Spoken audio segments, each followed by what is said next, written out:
part of, Okay.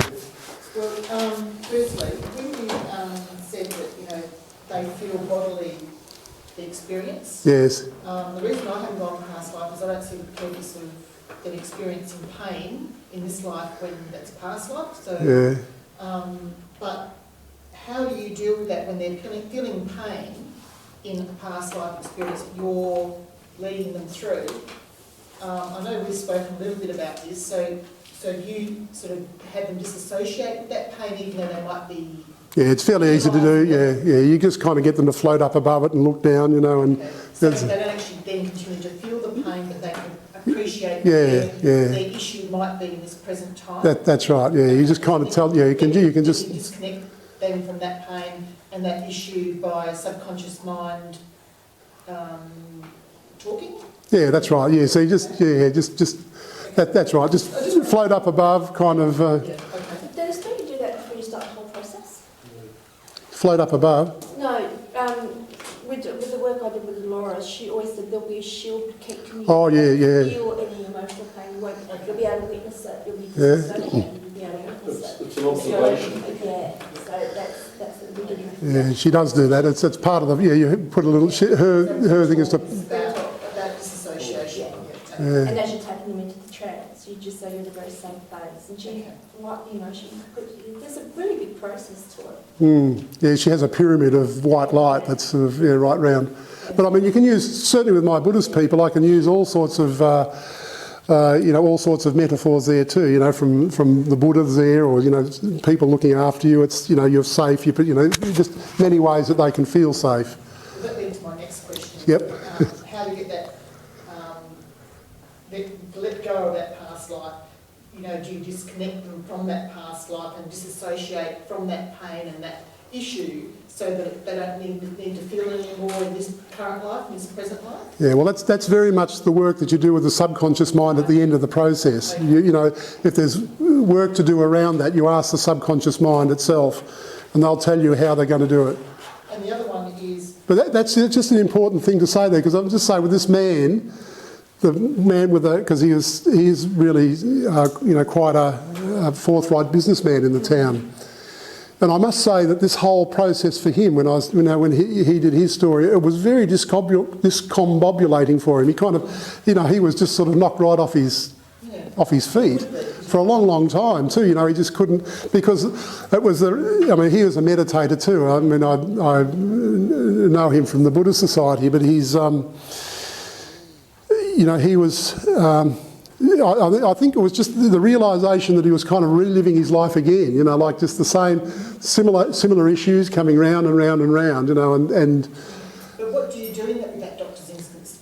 And did he want to keep experiencing that in this present life, or did he want to disconnect that from his past life, so then you could say that he doesn't need to experience that anymore? Yeah, well, he kind of knew that himself anyway from his own subconscious mind had said that. But nonetheless, with people like that, and I must say that I know you get a kind of an inkling with some clients that I've had where crikey, something's not quite right here. I've rang a couple of people that I've finished with, and I thought, oh God, this is not, even though you've done everything to try and make sure everything's right, but I've known that this person's walked out of the room with something, and I've rang them at that night. I usually sort of follow up that night. How are you feeling? And a couple of times that I've done that, it's really been quite lucky that I called, really, because there has been issues kind of left over. So you need to be very responsible with that. But with this other guy though too, we're still together. He's still sort of. Working through what it is. And he wants to do more work too for the... Yes? So with that guy with the pain, you take them to the end of their life. Yes, and absolutely. Then, yeah, so it doesn't end there. You're actually taking them right to the end. You've got that pain and you're up there and you're seeing it. Okay, and now we're going to move along, and then you move them along until finally they're dead, they're at the death and who's there and all that. And then from there, at the very end, then you ask the subconscious mind, well, with that death, what was that about? What was the lesson? Exactly. And with the lesson comes the kind of clarity or things bubbling forward for the reason for that, and that's kind of a conjunct to the healing. And it's a great point too, Brenda, that, because I remember just doing it just recently. I've done one of our monks from Brodanyana, and he really had exactly that process. There was a lot sort of talked about in that, but in the death part, when we were going through the death scene, that was probably the most important part for him for the whole of the hypnosis session, because he could see in his mind, he actually had his mind set. He was sitting, like just thinking of the one scene there, he's sitting in a wingback chair back in the 1850s, and he was reviewing his life, which was quite a good life, but he could see, he knew in his mind, he said, I've beaten my wife, I did my, he didn't tell me that earlier on, but he's got, that was sort of there, there in his mind at the end of the session, so. Very cathartic. Very, very cathartic, yeah. And it kind of, it just absolutely resonates with the questions that he brought, that have been brought in the beginning. Together and the feelings there. Yeah, that's right. Third question. Yeah. When I hypnotise somebody, and when I get hypnotised, I go so deep, I can't talk. So how can you have your client talk this experience out when you struggle to actually express that? So how do you do that? Do you set that beforehand so that the client can talk through their hypnosis and can tell their story? Dolores's little method includes a section as you're going down into the into the hypnosis, where she asks questions about and explains really how it's going to work. Like, I'd like you now to see a red bird for me, and I'd like you just to answer me in your normal voice. Can you see a red bird for me? And then now see yellow flowers, see this, see that, and so you're getting the client to speak normally, and it's a kind of a weird sensation actually when this is working for you too, when it happens for me, because you're kind of going, it's like you're going in and out of a dream. That's what it sort of feels like. Far more conscious than a session, but it's all you. It's what can take a while sometimes, and that's why people will start saying, "Oh, this is bullshit. I'm just making it up." And just go with it. Just go with it. And once they relax into it, they realise that, what does it matter if they're making it up or not? At the end of the day, they're getting a result. Can you talk us through the process moving from that past life then to the next life? So say you've got them down into your hypnosis, you've done your pre-talk. How do you move from life to life? Oh well, I don't necessarily do that. You're kind of moving into probably another. That's not Dolores's method. What I try to deal with is the questions. I have people come and they have a set. They can have more than one question, but they have a set of questions that they want to understand. So my focus is really to deal with those questions. I just stay with what the client wants really.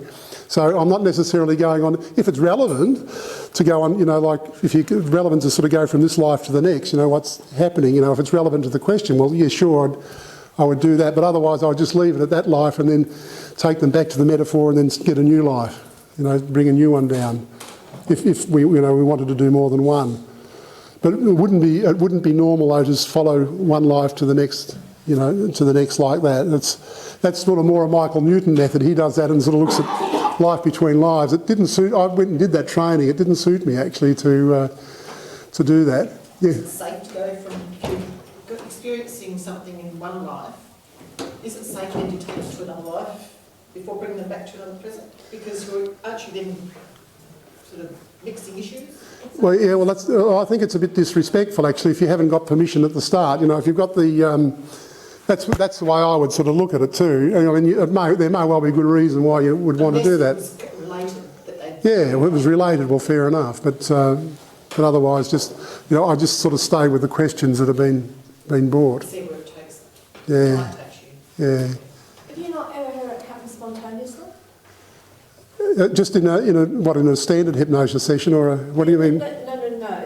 When doing some Dolores work, where you're taking them through that death and you're getting the answer from the subconscious, whether the subconscious is gone, we haven't finished, and it's spontaneously taking you into another life. You've not had Yeah, sometimes that happens. Yeah. sometimes you just go. Yeah, that's happened to me. Yeah, so all of a sudden they'll say, "Oh, I'm in another life now. This is another thing." You have to. You can't just go. No. This is Yeah, no. Yeah. No, appreciate that. Okay, so just moving a little bit past past lives now, because I wanted to just. I have one more question. Oh yeah, go. What about, go. have you ever had anybody that sort of maybe come and they have some issue to resolve, and then the information that they're giving over, it's like, I don't know how to explain it, say they were born in 1970, it's now 2015, but then their past life is for 1980. Oh, so it doesn't add up, you mean? Yeah. Yeah, well, I mean, yeah, that can happen, but it doesn't, I don't, you know, I'm not sort of judging those sorts of things. I don't, I kind of just respect the client, whatever the client tells me, you know, whether it's, you know, and that could be, those sort of things can happen. I mean, I know that everything that they tell me is not necessarily, I mean, our perceptions are unbelievably different, aren't they? You know, just how you might remember this session compared to how I might remember this session is going to be totally different. You know, you know, people sometimes they get dates and that wrong, and you know that there's a bit of an error here or something's gone amiss there. But I don't kind of pull them up and say, oh, you made a mistake here. You know. I think that could be like what some people will call a parallel life. Oh, could be. Yeah, it could be. Yeah, just sort of going with the client really, just with whichever way they. Yeah. So it's important just to always respect whatever the client's experience. I think so. Yeah, and then you get the subconscious work with them afterwards. Do you want me to go on to the next, because it is 20 past 12, will I go on to this other thing that I wanted to talk about, or, yeah? You want me? Yeah,